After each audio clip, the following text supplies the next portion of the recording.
안녕하세요. 반갑습니다. 오늘부터 객관식 문제 들어갈 텐데요. 문제 풀어가면서 여러분들이 지문을 체크를 하셔야 돼요. 잘 아는 지문과 모르는 지문이 있으면은 그냥 모르는 지문들을 그냥 지나치지 마시고 여러분들이 다시 한번 봐야 될 지문을 중점적으로 체크를 하셔야 됩니다. 그래야 다음 볼 때 빨리 볼 수 있게 돼요. 자, 1장 총표에 있는 거 1번. 강제빙결자 관계 설명 중 가장 틀린 것 찾는 문제네요. 1번 강제입행은 채권자 신청에 의하여 국가집행기관이 채권자를 위하여 사법상 이해수용권을 국가 권리에 의하여 강제적으로 실현하는 법적 절차가 됩니다. 키워드가 있죠. 채권자 신청으로 국가 권리에 의하여 강제적으로 실현시키는 겁니다. 2번 질문. 집행권에 표시된 사법상 청구권에는 채권자 권리권, 청구권, 신분권, 인격권, 기타 권리 침해에 관한 회복, 예방 등을 구하는 청구권도 모두 포함되고 그 내용은 자기 부작위를 가리지 않습니다. 맞고요. 3번 강제입행은 대법원 이행 판결에 대해서 인정되지만 확인 판결이나 형성 판결의 경우에도 그 판결 이유에서 채무자 이행 의무가 구체적으로 적시되어 있다면 이를 근거로 강제입행할 수가 있다. 3번이 들렸죠? 강제입행은 이행 판결의 하나입니다. 확인 판결이나 형성 판결은 집행할 수 있는 판결이 아니에요.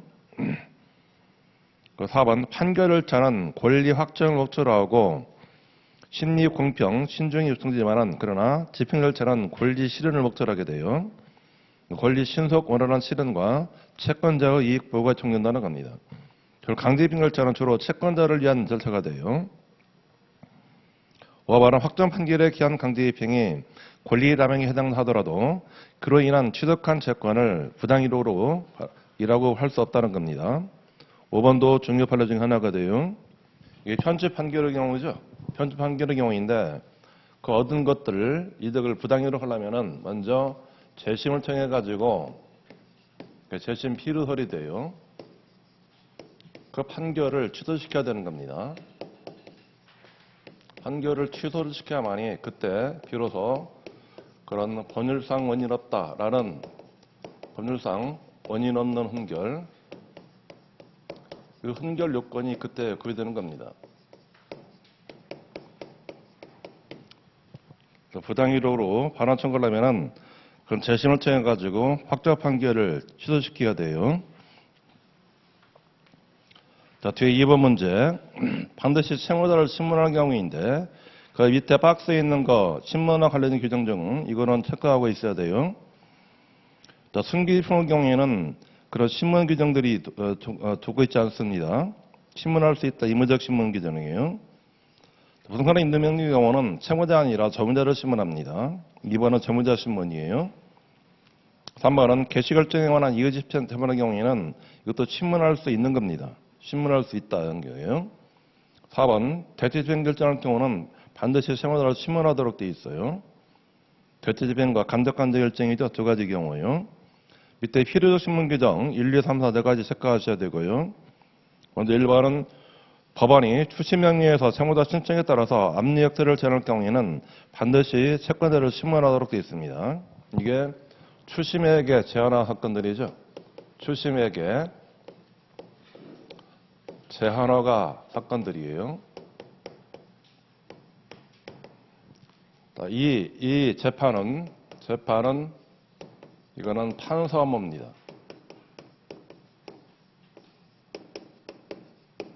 이거는 사법보장 업무가 아니에요. 판사가 처리하도록 되어 있고 그런 경우는 반드시 상대방인 압류 채권자를 신문하도록 되어 있어요.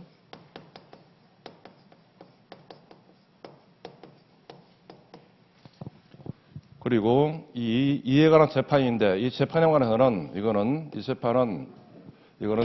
즉시 항고할 수 있는 규정들이 없어요. 즉시 항고할 수 있는 규정이 없는 것이고 여기에는 통설 판례는 특별 항고만이 가능하다는 겁니다. 추심행위가 허가에 관한 재판들이에요. 그래서 1번에서 압류역세를 제한하는 재판, 추심행위 허가가 제한허가 사건인데 반드시 압류 채권을 신문해야 되고 그런 경우는 이 재판에 관해서는 불구할 수 없다는 겁니다. 두 번째가 그런 법원이 채무자 신청에 따라서 특별행관한 경우죠. 특별행관한 경우에는 반드시 채무자를 신문하도록 되어 있어요. 채권자 신청으로 하는 겁니다. 이런 특별행감한 경우 명령, 이것은 불복이 즉시항거가 돼요. 기각결정이나 가압결정, 기각각하결정이나 또는 현금화 명령 두 가지 모두 다 불복은 즉시항거가 되는 겁니다. 불복은 즉시항거가 되고요. 그리고 4번은 1심 5번이 대체적인가 간접강제 결정을 경우 반드시 채무자를 신문하도록 되어 있고요. 4번은 강제관리에서 관리를 할 경우에는 반드시 관리인을 신문하도록 되어 있습니다. 2번은 원칙적으로는 채무자와 소유자 아닌 자를 신문한 경우죠. 이게 인도명령입니다. 인도명령. 인도명 경우에는 정무자 신문 원칙이 돼요.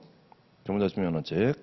136조 사항인데 거기 화살표 하시고 이게 부동산회관에서 그런 침해 방지도 마찬가지예요.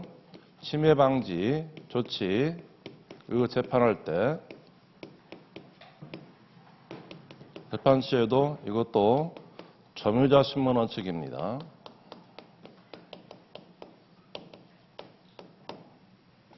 인도명령하고 똑같게 돼요. 신문할 수 있다는 규정이 승계집행을 한 경우고 여러 통호 집행문을 배할 것을 명하는 경우가 있어요. 신문하지 않는다. 채권 압류 명령의 경우요. 명시 시정도 마찬가지입니다. 이거는 기본적인 사항이기 때문에 이거는 체크하셔야 되고요. 자, 3번 문제. 집행 방법 설명 중 가장 옳지 않는 것 전제 문제네요. 1번. 자, 부어뜻뜻 자기 채무인 부자기 채무에 대한 강제집행 방법의 강제강제는 그 실효성 있는 집행을 보전하기 위하여 원칙적으로 부자기 채무에 대한 집행권의 성립을 위한 판결을 처해서 장차 채무자가 채무를 불이행할 경우에 대비하여 일정한 배상하도록 동시에 명해야 된다. 틀린 질문이죠. 간접강제는 원칙적으로 판결이 있어야만이 그 다음에 간접강제 신청하는 것이 원칙이에요. 그러나 A적으로 판결처에서도 간접강제 결정할 수 있다는 겁니다. 1번이 틀렸고요. 자, 2번은 이거는 집행계약이라는 문제이들이 집행계약인데요. 집행계약. 강제집행은 국가가 독점장에 있는 사법권의 한 작용을 이루고 채권자는 국가에 대하여 강제집행권의 발동을 신청할 수 있는 지위가 있다는 겁니다. 법률에 정한 집행기관에 강제집행을 신청하지 않냐고 채권자의 임의로 강제집행을 하기로 하는 계약은 이게 집행계약인데요. 집행계약은 크게 이제 두 가지가 있습니다.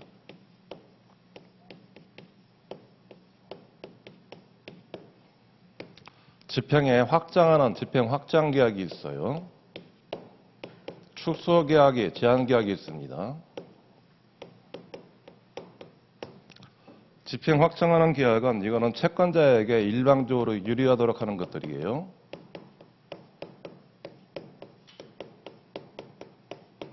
채권자가 유리하도록 하는 겁니다. 즉 어떤 사적 집행을 허용하자 이런 것들이에요.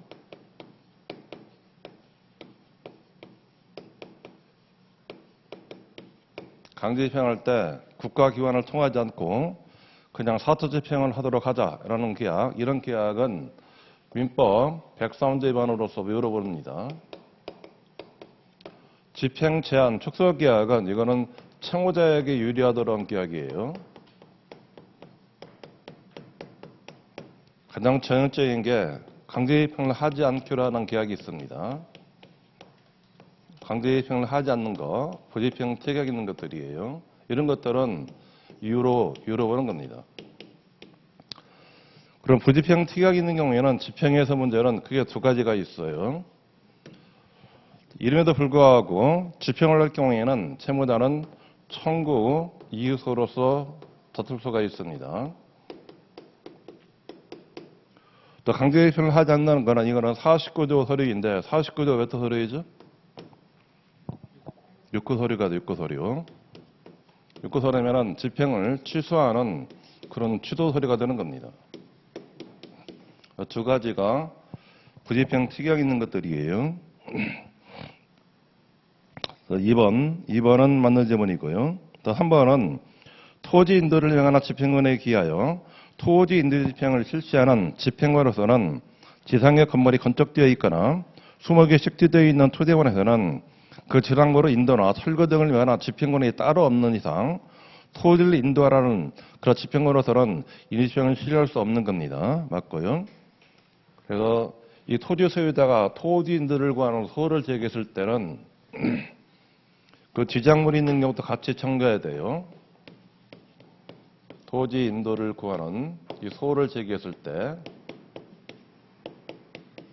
이 소지상에 그런 채무자 물건이 있는 경우가 있습니다. 피고 물건이죠. 채무자 물건이 있는 경우에 그 물건을 처리하는 것도 같이 플러스 해줘야 돼요.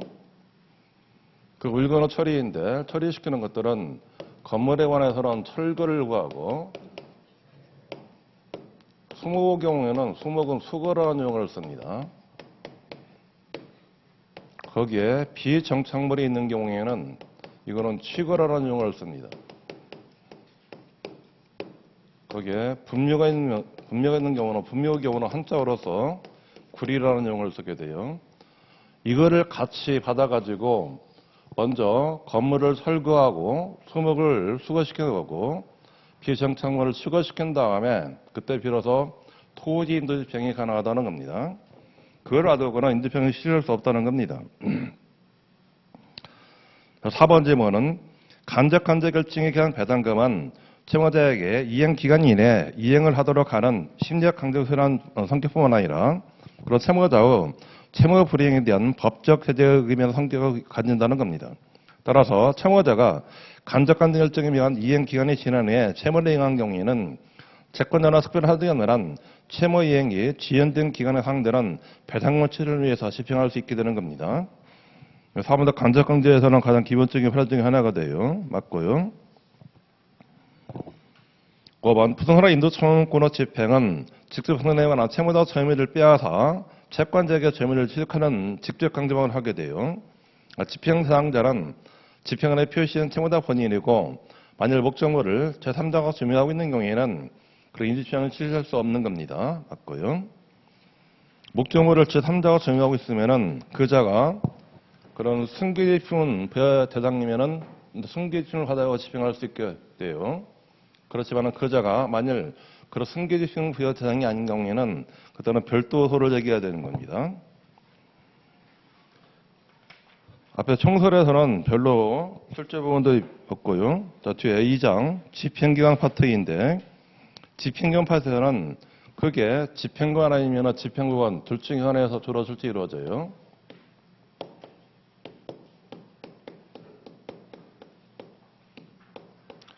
자, 집행기관은 크게 세 가지가 있습니다.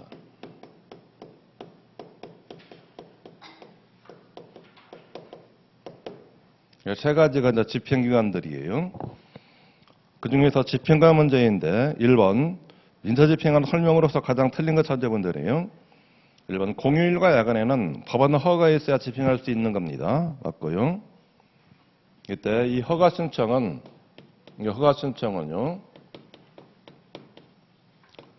채권자는 물론 집행관도 신청권이 있습니다.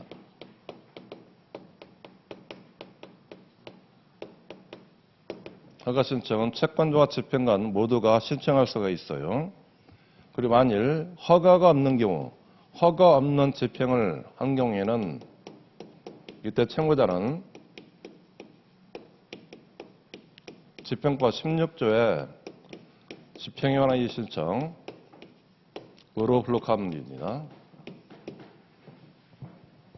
1번은 맞는 질문이고요. 2번 민사집행 신청 구술로 달 수 있다. 틀렸죠? 집행 신청은 서면주의가 돼요. 3번 인사집행은 집행법에 특별한 규정이 있는 경우에는 집행관이 실시하는 겁니다. 맞고요. 집행관이 결국은 원칙적인 집행을 이루는 겁니다. 4번 집행에 관하여 법원에 신청이나 신고를 하는 사람이 송달장소를 바꾼 경우에는 그 취지를 법원에 바로 신고하도록 되어 있어요. 이게 송달장소 변경 신고인데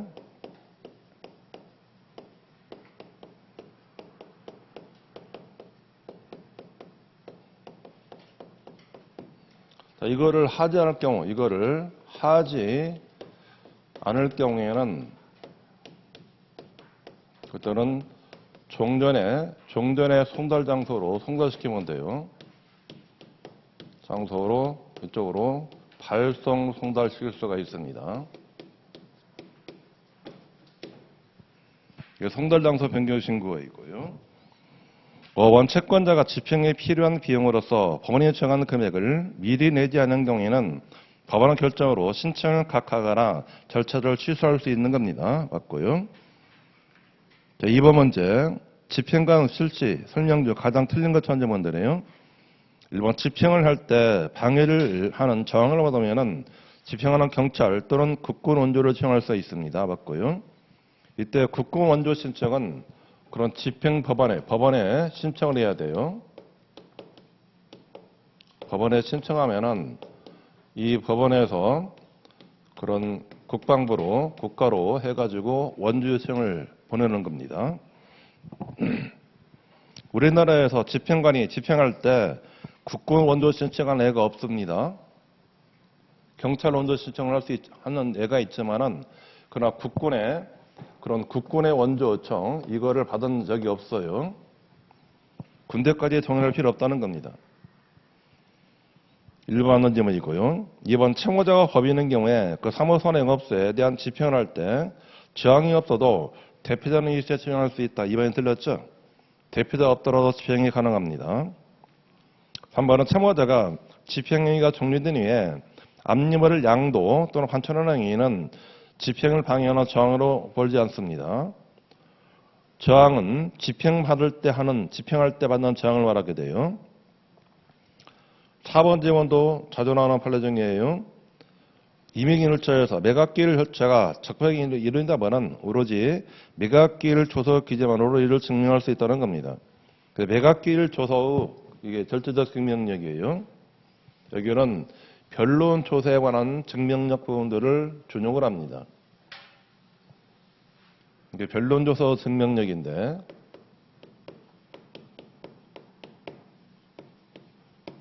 자, 변론서 증명력 문제는 이거는 민소법에 있어요. 민소법 아마 158조일 겁니다. 8조에 변론서 증명력 이거를 그대로 준용을 합니다. 준용. 자, 매각기일이 적법히 이루어진다면은 오로지 매각기일 조서 기재만으로 이를 증명할 수 있다는 겁니다.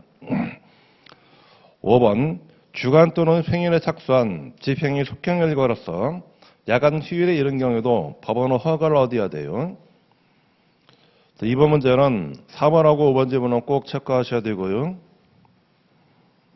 3번 문제 집행경 설명으로 가장 올바른 것 전제 문제인데 1번 사법화에 관한 명시 절차와 채무의 명의 절차와 질환주의 절차에 법원은 사무를 담당한다. 1번은 틀렸죠? 명시 절차는 판사가 이거를 처리하도록 되어 있어요.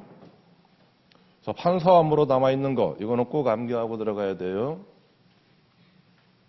아직 법원에서 판사, 경매 절차에서 집행 절차에서 판사 업무로 남아있는 것이 있습니다. 먼저 부동산 경매 절차에서는 경매 개시 결정에 관해서 이의 신청을 한 경우입니다.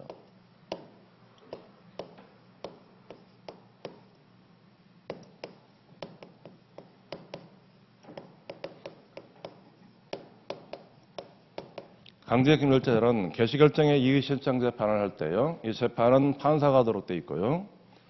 그리고 강제 관리에 관한 처리 이것도 판사가 처리하게 돼요. 집행 보조 절차에서는 재단 명시 절차입니다.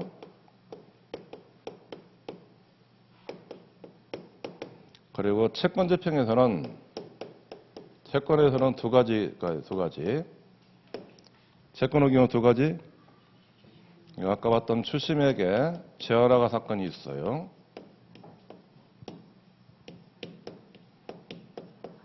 이 재판하고 그다음에 압류금지 채권의 법인위 변경 재판이에요.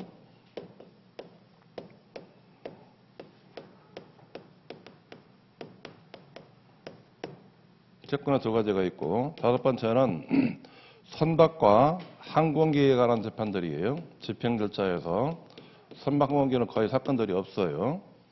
그리고 마지막으로 보존처분에 관한 재판들입니다. 보존처분에 관한 재판들. 여기 조가돼가지고 총 7가지가 판사 업무로 남아있는 것들이에요. 그리고 보존처분에서는 여기에 사업회장이 업무는 딱 2가지 있다고 그랬죠. 여기는 반드시 암기하셔야 돼요. 여기 사업회장 업무는 딱 2가지. 첫 번째가 고난의 죄수명령 사건과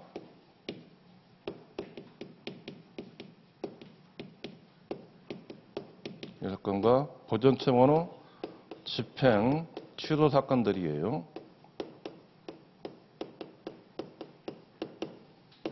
보존처분의 집행을 취소하는 사건들, 전형적으로 예를 들어서 가압류 해방홍탁을 한 경우입니다.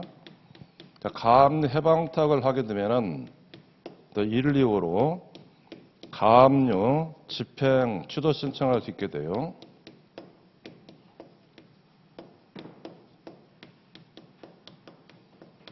그러면 이 재판은 사업회장이 담당하는 겁니다.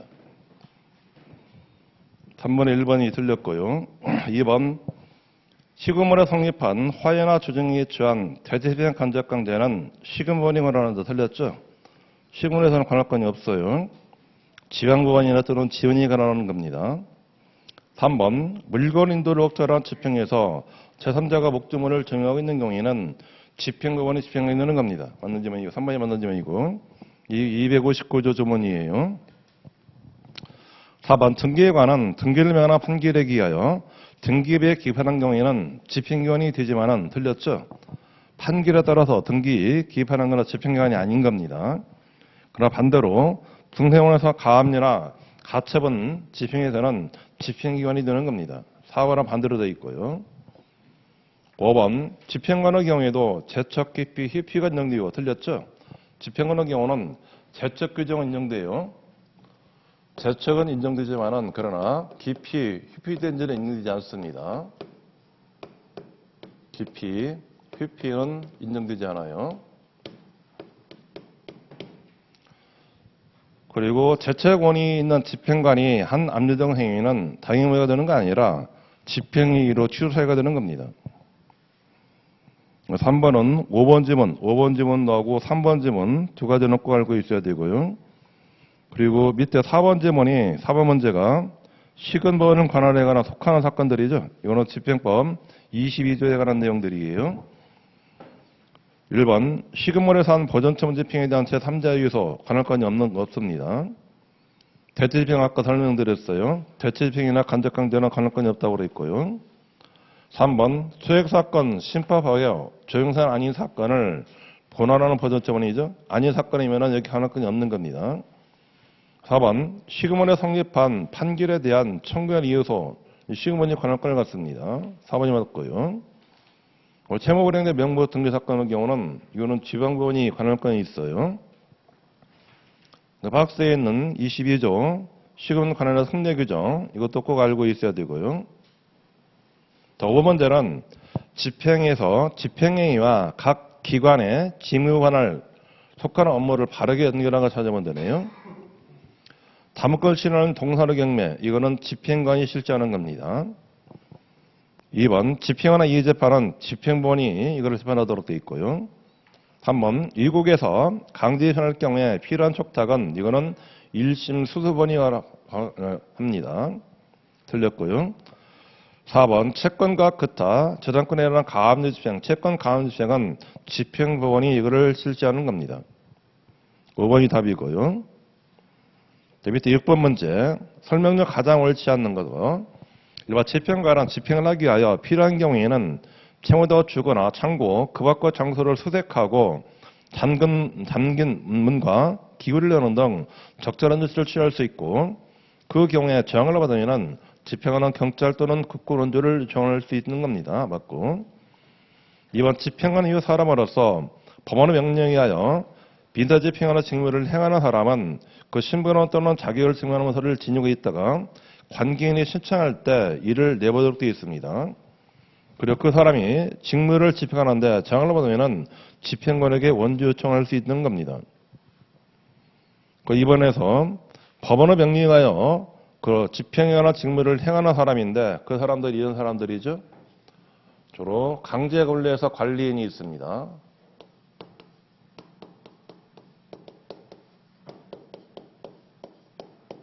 그리고 감정평가 명령에서 감정평가하는 사람들 또는 보관인 등이 있습니다. 보관인 등. 이 사람들이 그런 집행행원에서 법원 명령으로 그 직무를 행하는 사람들입니다. 3번째는 공휴일과 야간에는 법원 허가에 있어 집행할 수 있다고 그랬고요. 이때 허가 명령은 집행을 실시할 때 이거를 내부적으로 되어 있습니다. 4번이 틀린 점은 이죠. 집행 신청은 서면으로 해야 돼요. 구두로는 힘들잖아요. 5번 집행관은 집행서를 작성해야 되고 조서에는 집행한 날짜와 장소와 집행의 목적물과 그 추진할 사항의 개요와 집행 참여자 표시와 집행 참여자 서명 날인과 집행 참여자에게 조서를 읽어주거나 보여주고 그가 이를 승인하고 서명한 사실, 집행관의 기명 날인 또는 서명한 사항을 밝혀도 되겠습니다. 집행조서에 기재하는 사항들이에요. 자, 7번 문제. 장년기출 문제 하나 있네요. 집행과 설명자 가장 옳지 않는 거. 1번 유다집행은 집행을 실행 원칙적으로 집행관이 한다고 되어 있습니다. 비교적 복잡한 법률 판단을 필요로 하는 행위라든가 관여적인 명령으로 촉한 집행제무는 그런 집행관이 담당하는 겁니다. 또 집행관이 실제하는 집행에 관하여 신중을 기할 필요가 있는 경우에는 집행법으로 협력이나 간섭이 필요하도록 하고 있다는 겁니다. 맞고요.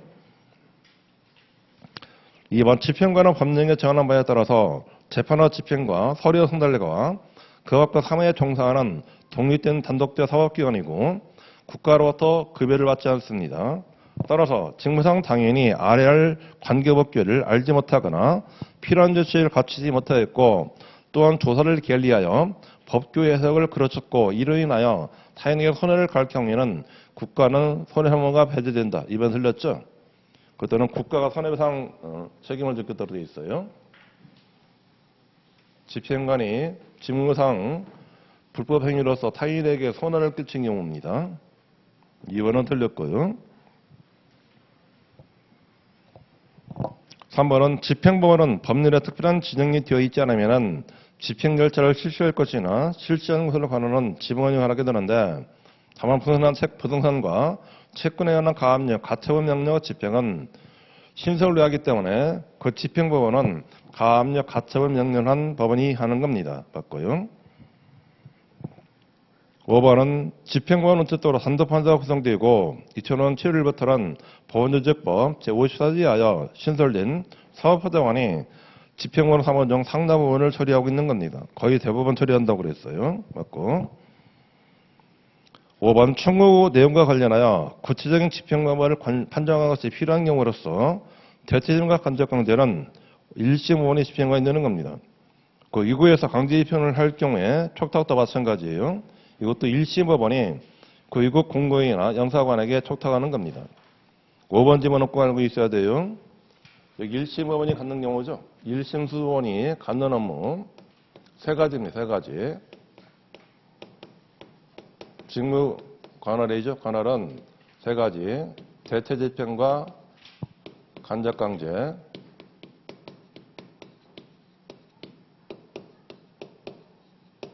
그리고 일국에서 집행 촉탁이죠. 일국에서 그런 집행에 관한 촉탁입니다.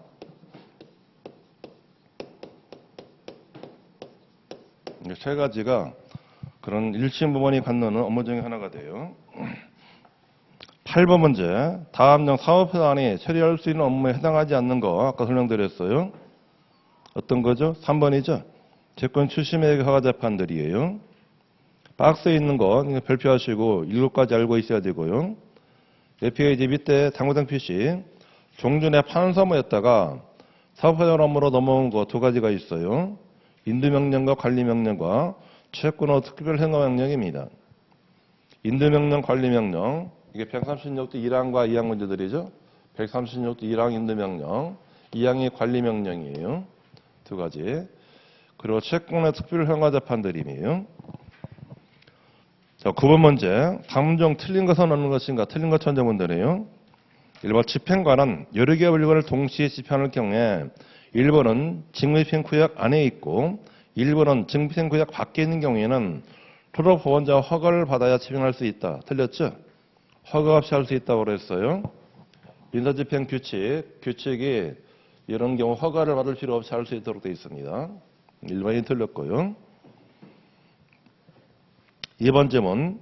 채권자의 집행거나 집행이면 비록 집행법 16조 3항이나 42조 1항 또는 43조에서 구입으로 규정되어 있더라도 이는 집행개시를 관한 신청을 의미하는 것이지 일반적인 미포상 이유로 볼 수 없다는 겁니다. 2번이 출제한 데 최근 판례 중 하나가 돼요. 해설 2번이 있죠. 2023년도 4월달 판례, 작년 나온 판례 중 하나입니다. 9번의 2번 질문은 별표하시고 알고 있어야 돼요. 여기 집행관에게 집행을 위임한 행위인데 그런 집행을 위임하는 것들은 이건 민법상 위임이 아니라는 겁니다. 집행신청을 의미한다는 거예요. 집행개시를 관한 신청, 집행신청을 의미하는 것이지 일반적인 민법상 이유로 볼 수 없다는 겁니다. 2번 판례는 별표하시고 알고 있어야 되고요. 3번 부동산 등의 강제적 경미와 담보가 실현한 경미에 의해서 매각 실체는 집행관의 독립된 집행이 아닌 것들입니다. 맞는 질문이죠? 집행관이 이거는 집행 부분에 부수에다 갖는 권리가 돼요. 4번 집행관은 이익은 개인의 사람과 청구해 가요. 집행기록 열람을 허가하고 기록 있는 서류 등본을 교부하도록 되어 있습니다. 맞고요. 5번 집행하는 것과 법원은 관할구역 안에서 송달할 수 없는 경우에는 취고나 통지를 받을 사람에게 대법원기시 정함으로써 조서 등본을 발송하고 그 사유를 조서에 기재하도록 되어 있습니다. 이거는 법 11조 3항 규정들이에요. 5번 지문도 출제 안 된 지문 중 하나입니다. 2번하고 5번 지문 두 가지는 체크하셔야 되고요. 10번 문제는 집행에서 취고와 통지 규정들인데요. 이는 규칙의 8조, 규칙 8조 내용들이 주로 내용들이에요. 가장 옳지 않는 거 1번 취고와 통지는 특별한 규정에 쓰여는 상당한 인정법으로 하면 됩니다.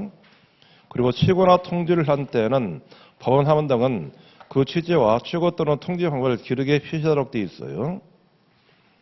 2번 취고받을 사람이 유구에 있거나 있는 것이 분명하지 않을 때는 취고할 사항을 공고하면 되고 그 경우 취고는 공고를 하다 일주가 되려면 효력이 생기는 겁니다. 2번 지문도 한번 자주 출제되는 지문들이에요. 취고받을 자죠. 취고받을 자가 외국 소재, 소재 불명인 경우예요. 우리 집행에서 취고 경우에는 일반적으로 가장 많이 나오는 취고가 이런 취고가 있어요. 먼저 채권자에게 채권 신고할 거를 취고합니다. 이게 채권 신고 취고예요. 채권 신고 취고 대상자가 되는 것들은 크게 네 가지 있다고 그랬죠. 크게 세 가지입니다. 세 가지. 148조의 3호와 4호 채권자, 3호나 4호 채권자에게는 채권 신고할 거를 취고하고, 그다음에 가담법 16조에서는 그 가등기권자에게 채권 신고할 거를 취고합니다.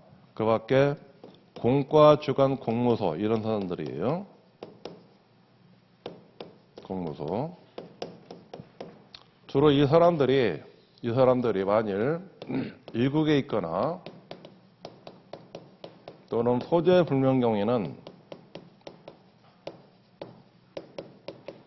그때는 취고할 사항을 공고하면 돼요. 공고. 그러면은 공고하면은 1주 후에 그런 취고란 효력이 생기는 겁니다. 2번은 맞는 지문이고요. 그리고 이 채권 시고에도 나중에 매각자금 납부가 이루어지면은 법원에서는 배당기일을 정해가지고 배당기일을 통지하게 되는데 이 통지할 때 일반적으로 채권 계산서 제출할 거를 취고합니다. 채권 계산서 이거를 제출할 거를 취고하도록 돼 있어요.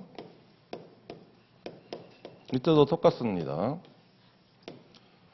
그런 채권 기준치를 최고 경우에는 최고한 것들은 이거는 148조 그런 채권자들에게 채권 기준치를 최고하는 겁니다. 148조 채권자는 거기에 1호, 2호, 3호, 4호 여기 3호, 4호 여기 있죠. 1호가 뭐죠? 1호가 배당 요구 종기까지 갱매 신청한 채권자가 돼요.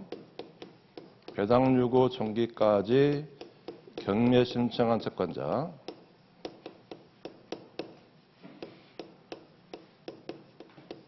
이자가 이중 경매를 신청한 겁니다.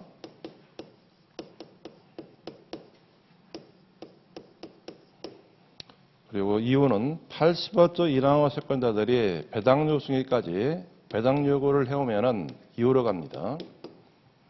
3호는 이거는 첫 경매 기입 등기 전에 가압류 채권자예요.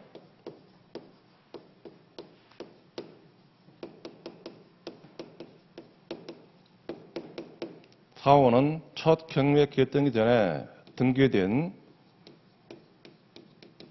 세 가지가 있어요.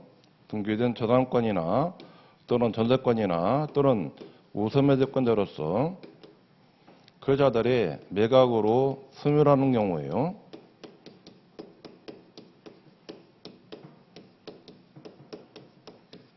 이 자들에게는 전부 다 채권경에서 허태를 하시오라고 취고하게 돼요. 그 취고를 사람들이 유급소비자 설명에는 취고사항을 공고하면 되고 공고일주가 되려면 그때는 효력이 생긴다는 겁니다. 2번은 꼭 체크하셔야 되고요.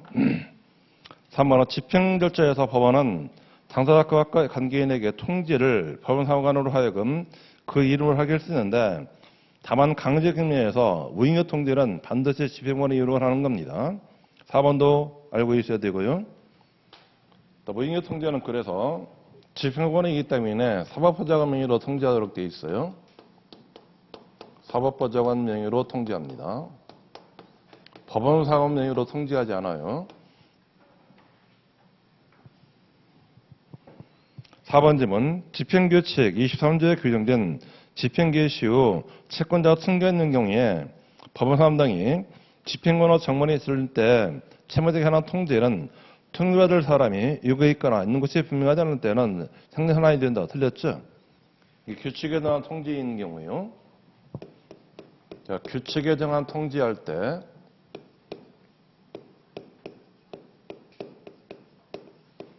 통지 시에 이 통지 받을 자가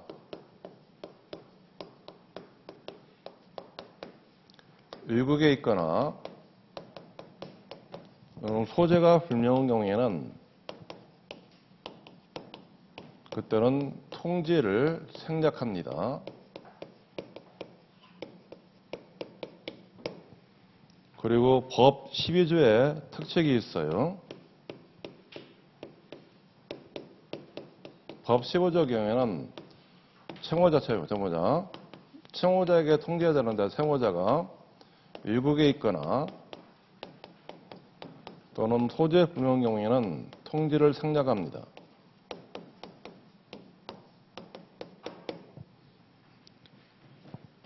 규칙에 정한 통지하고 법에 대한 통지예요. 4번째 번은 규칙에 대한 통지이기 때문에 통지받을 사람이 외국에 있거나 있는 곳이 분명하면 통지를 생략할 수 있는 겁니다. 4번이 틀렸고요. 이때 5번은 집행법 101조 104조 2항 경우인데 104조 2항은 매각결과 결정기일을 이익관계인에 통지하는 규정들이에요. 이 통지는 그런 규칙 8조 4항의 적용이 배제되는 법에 규정된 통지를 보는 겁니다. 맞고요. 5번 판례가 아직까지 출제가 안 된 판례 중에 하나가 돼요.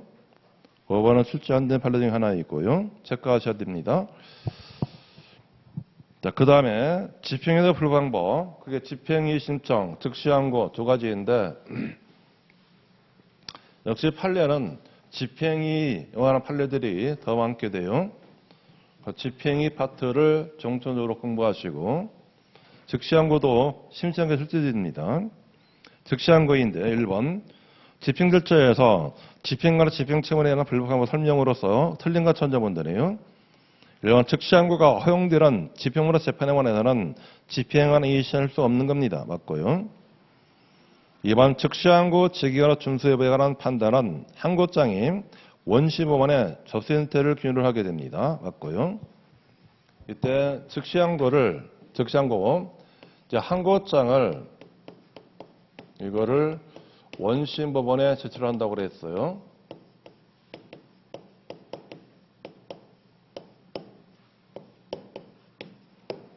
항고장을 원시법원에 제출하는 겁니다. 그때 즉시항고 제기거나 준수 여부를 판단하게 돼요. 만일 항고장을 만일 이거를 항고법원에 제출한 경우에는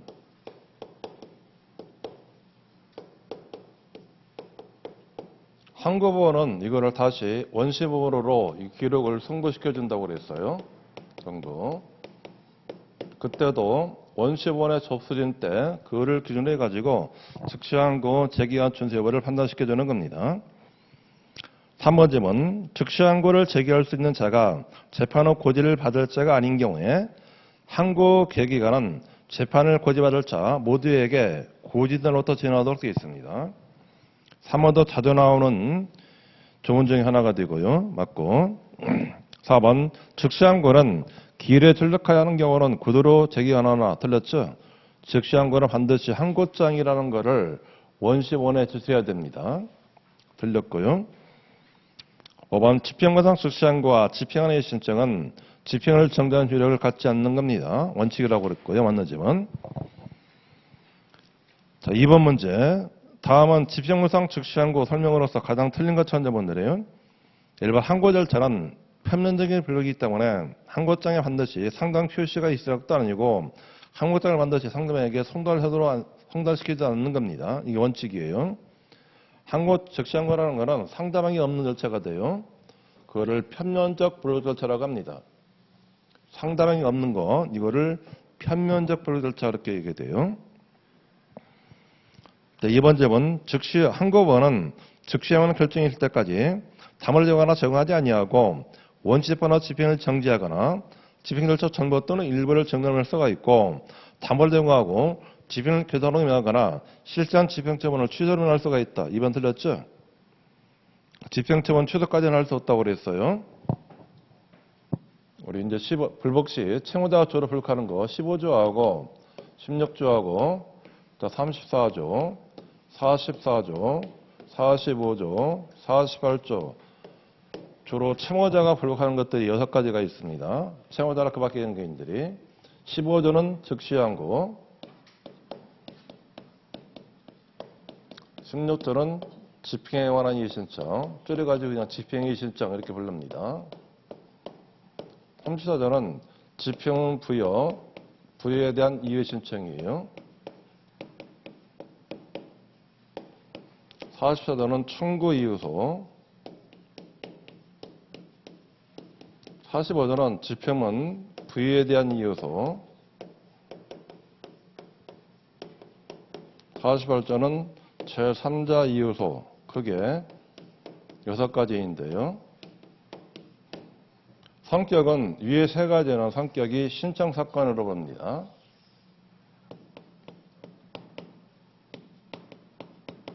밑에 3가지는 사건을 소송사건이에요. 위에 3가지는 잠재처분은 법원이 직권으로 합니다. 여기는 당사자가 신청을 해야 돼요.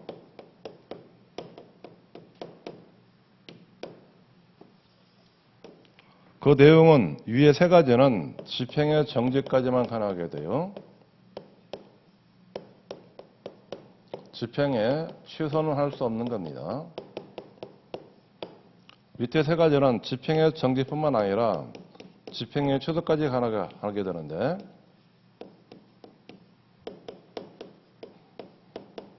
이때 집행을 취소할 때 담보 제공이 반드시 할 경우하고 필수한 경우하고 담보 제공이 의무적인 경우가 있는데 담보 제공을 반드시 할 경우에는 44조하고 45조예요. 의무적인 경우는 48조입니다. 이게 관련된 내용들이에요. 위에는 이 세 가지 사건들은 집행정지, 잠시으로서 집행정지만 가능하고 집행 취소는 하지 못하도록 되어 있어요. 이때 세 가지는 집행 취소까지 할 수 있는데 다만 담보제공의 경우는 반드시 할 경우는 44조, 45조이고 담보제공 없이도 할 수 있는 경우는 48조가 됩니다. 그에 관한 내용들이에요. 자, 3번쯤은 확정되어야 휴리 발생하는 집행에 관하여 즉시한과 제기 등 경우에는 즉시한거로 인하여 재판의 확정이 산다기 때문에 따로 집행정지 처분이 필요 없게 되는 겁니다. 보충자료 1페이지에 거기 확정되어 효력이 있는 재판들 거기 쭉 해놨을 거예요. 법에 5가지가 있죠. 법에 5개, 규칙에 3가지. 법에 5가지 있는 거 암기하는 한 거 알려드렸어요. 매치 특선전 그렇게 암기하시면 돼요.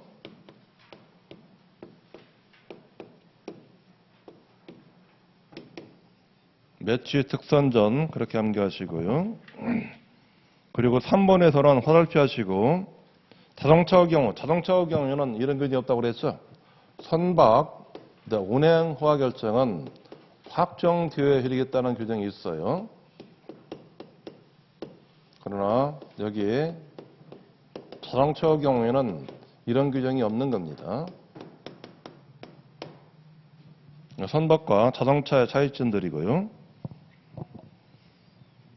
그리고 규칙의 3가지가 사정평에 따른 침해정치의 취소 변경 결정이고요. 그리고 예타증권의 지불에 대한 특별허가명령, 전자등록 수수의 특별허가명령, 이 3가지는 확정 뒤에 해기 있도록 되어 있어요. 그럼 확정 뒤에 해기 발생한 경우에 즉시항고 자체가 확정을 차단시키기 때문에 별도로 집행정지 처분을 할 필요가 없게 되는 겁니다. 이번에 3번 질문 이고요. 4번 질문. 즉시항고가 제기된 경우에 집행부분이 상당하다라고 인정할 경우에는 항고 사건의 기록만을 보내거나 집행 사건의 기록 일부 등본을 항고 사건의 기록에 붙여서 보낼 수 있는 겁니다. 맞고요. 5번 항고장에 항고 이유를 적지 아니한 때는 항고인은 항고장을 지나부터 10일 이내에 항고 유서를 원시본에 제출하는 겁니다. 항고 유서도 원시본에 제출하게 돼요. 맞고. 자, 뒤에 3번 문제예요. 집행부당 즉시항고 설명 중 가장 옳지 않는 것 전제 문제네요. 일반 즉시항고의 이유는 원시판호 취소 또는 변경을 구하는 사유를 구체적으로 적어야 되고 그 사유가 법령 위반인 때에는 그 법령 조항 또는 내용과 법령에 위반되는 사유를 사실 원인인 때에는 오인에 관계있는 사실을 구체적으로 밝히는 겁니다. 맞고요. 판례 위반도 법령 위반이에요. 대법원 판례 있는데 판례 위반되는 처분 이것도 법령 위반 중 일정입니다. 기존 판례가 있는데 그런 기존 판례 위반되는 그런 처분을 받은 경우에요. 2번 부동산 인도명령 즉시항고도 집행부당 즉시항고이기 때문에 그에 따라 항고번호 결정원에서 제항고 절차자는 집행부당 즉시항고와 제항고가 규정되어 적용되는 겁니다. 2번도 규칙 14조 2를 신설하게 만든 판례 중 하나예요. 이 판례에 인해 가지고 규칙 14조 2가 신설됐어요. 자, 종전에는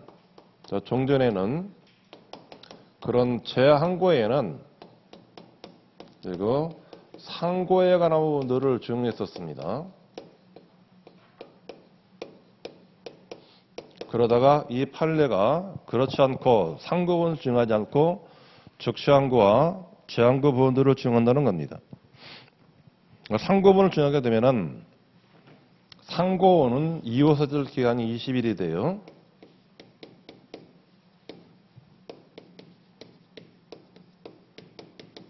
이게 20일인데 그러나 15조가 적용되면은 제출 기간이 10일이 되는 겁니다.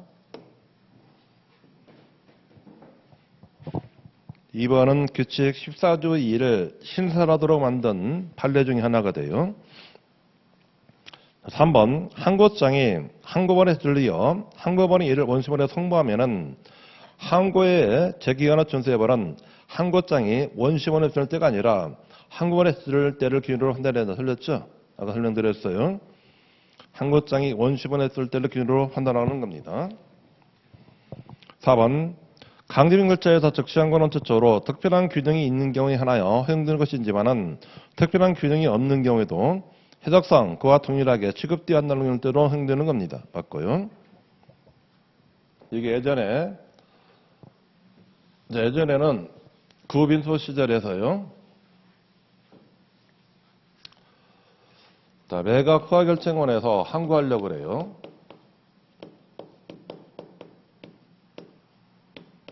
여기에 즉시 항고를 제기할 경우에는 그때는 매각 대금의 10분을 향되는 금전이나 또는 유가증권을 이거를 공탁하도록 되어 있습니다. 이거를 공탁을 하지 않을 경우에는 그들은 항고장을 각하하는 결정하는 겁니다.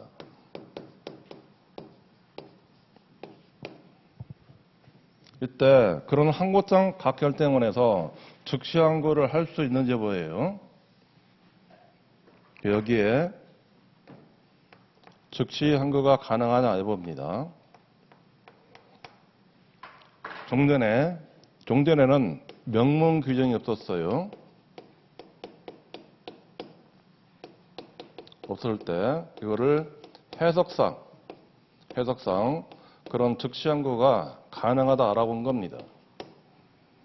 그 이후에 집행부에서는 130조 5항에서 이거를 명문 규정으로 두었어요.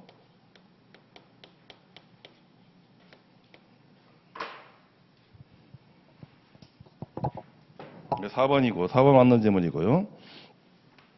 5번 항고 절차는 표명 절차로서 판결 절차와 같은 대립되는 상사를 예상하지 않기 때문에 엄격한 의미의 상대방을 요하지 않습니다.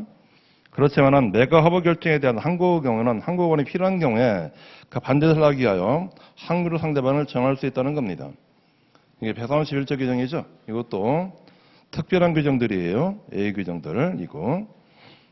5번 지문하고 5번 지문, 4번 지문 두 가지는 꼭 체크하셔야 되고요. 그리고 2번 지문도 규칙 14조의 1을 실사하도록 만든 판례 중 하나가 됩니다. 자, 4번 문제. 집행법상 불구항고 설명 중 가장 옳지 않는 것 천자문들이에요.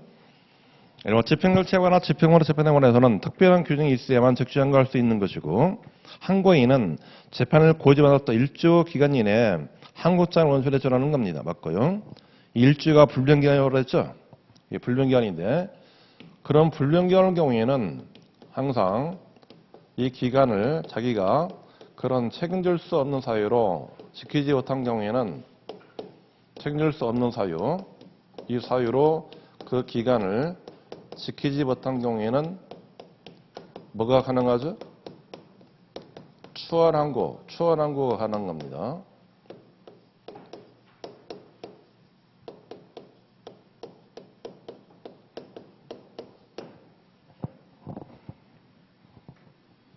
자, 2번 질문. 법원이 직권으로 배당료 중위까지 매각권을 갖고 가나 새로운 매각권을 설정한 경우에 이에 불력하기 위해서는 집행위원회의 시행을 해야 된다. 이번에 들렸죠? 이게 법정 매각권을 바꾸는 거, 이게 특별 매각권이 되는 건데요.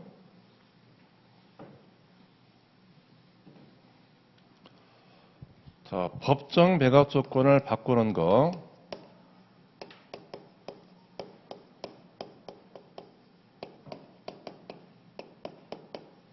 그러면 이게 곧 특별 매각 조건이 되는 겁니다.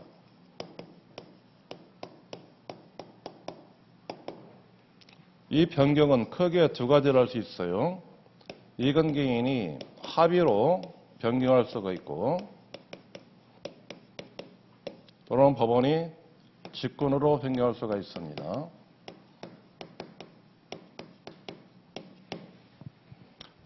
자, 합의로 변경할 경우에는 먼저 최저 매각 가격 이거는 병렬시키지 못해요.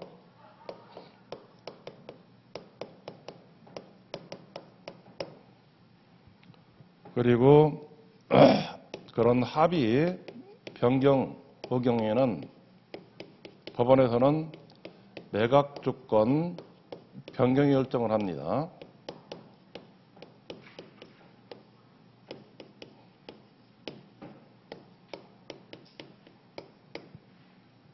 이런 합의 변경이나 매각 조건 변경 때문에서는 이익관계인이 여기에 즉시 항고할 수 있다는 규정이 없어요.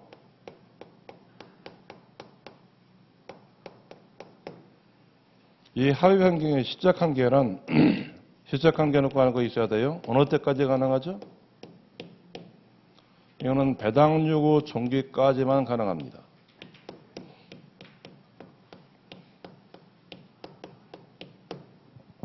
그리고 네 번째, 여기도 한계가 있는데 이거는 법원이 직권으로 변경한 거를 이익관계인이 이거를 합의 변경시키지 못하게 돼요.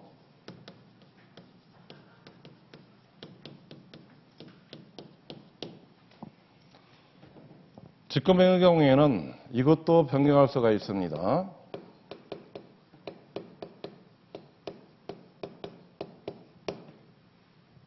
그리고 직권 변경 경우도 마찬가지로 매각 조건 변경 결정해가지고 고질하도록 되어 있어요.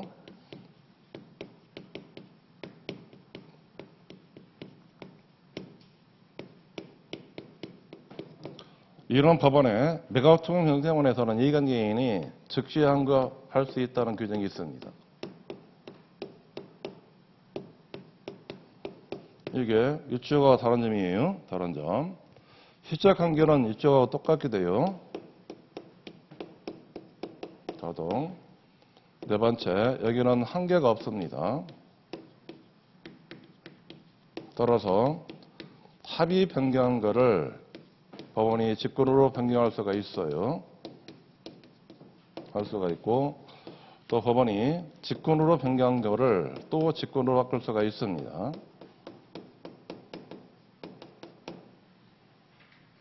여기 이 규정들이죠. 이 차이점들이에요.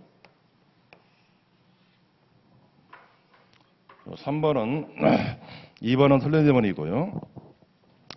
3번은 집행절차를 취소하는 결정이나 집행절차를 취소한 집행관으로 소관의 이해신청을 기각하는 결정이나 또 집행관에게 집행을 취소하는 결정은 즉시 항고할 수 있는 겁니다. 이게 실제 일항이죠. 이게 실제 일항 요건이에요. 4번은 불필요한 소액을 알고 있어야 돼요. 집행법원 또는 집행관이 스스로 조사, 판단할 수 있는 상황이 되면 그런 실수령 사유도 A적으로 집행이 사유되는 겁니다. 4번은 별표하시고 알고 있어야 돼요. 원칙은 집행의 사유는 어떤 것이 사유가 되는 거 원칙이? 절차상 하자만이 절차상 사유가 원칙이에요. A적으로 집행관이나 집행본이 스스로 조사, 판단할 수 있는 상황이면 그런 실적 사유도 A적으로 집행이 사유된다는 겁니다. 4번은 출제 안 된 지문정의 하나정의예요. 이게 요즘 강조되고 있는 부분들이에요. 법원 실무제도나 법원 공무원 교재에서 없다가 새로 떴던 지문 중에 하나입니다.